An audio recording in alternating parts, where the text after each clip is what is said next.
Hi! We are about to take a walk through Columns app. My goal is that by the end of this short video, you'll be so familiar with the lay of the land that you can pay invoices and download affidavits in your sleep, because that is what dreams are made of. So after you sign into your Column account at column.us/login, the first thing you'll see is your active notices table. This is where every notice that you have placed will appear until you have paid for it, it is completed publication, and the newspaper has uploaded a signed affidavit for that notice. When all three of those criteria are met, you will see that notice appear under the Archived Notices tab.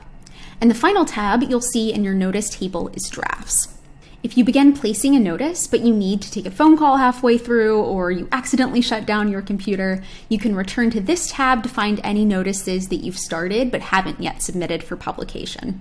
If you click on a notice under this tab, I don't have any notices here now, but when you have notices present under the tab, you'll re-enter the notice placement flow and you can pick up right where you left off. Of course, to place your notice, you'll use this Place Notice button in the lower left corner of your page. And if you're interested in learning more about notice placement, we have a video guide where we walk through that process specifically, and I would encourage you to check it out. Now we are going to take a look at the notice details page. You can see this by clicking on any active or archived notice in your notices table. Here at the top of this page, you will see the name of your notice, and below that you'll see the newspaper name, the publication date or dates if there are multiple, the invoice status, so whether the invoice has been created, whether it has been paid, or whether it is still waiting on payment, and then the invoice due date. In the center of the page, you'll see a series of buttons. The first of those will allow you to open and download your official ad proof.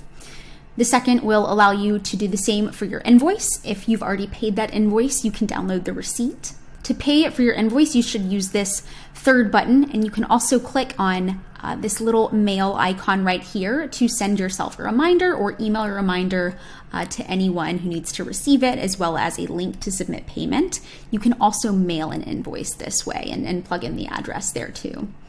Finally, if you wish to cancel your notice, you should use this fourth button.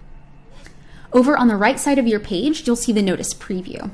You can click on that to enlarge the notice and review it. And you can also confirm the number of words, lines, and total column inches that your notice occupies just below the preview right here. If you'd like to download a PDF or RTF file that contains only your notice itself as it will appear in print in the newspaper, you can use this button in the lower right corner of your page, and you can also download the original file if one was uploaded when the notice was placed. Once your notice has completed publication, you should look for your signed affidavit in the bottom left corner right here. Often newspapers will upload your affidavit on the final day of publication, though some may take up to a week or so, just depending on the notarization process that's specific to the place where your notice was published. If, during notice placement, you scheduled an affidavit to be mailed to you or to anyone else, you will see that address or addresses listed just below the affidavit, along with the number of copies that were specified. And once the affidavit has been mailed, you'll see the expected delivery date there too.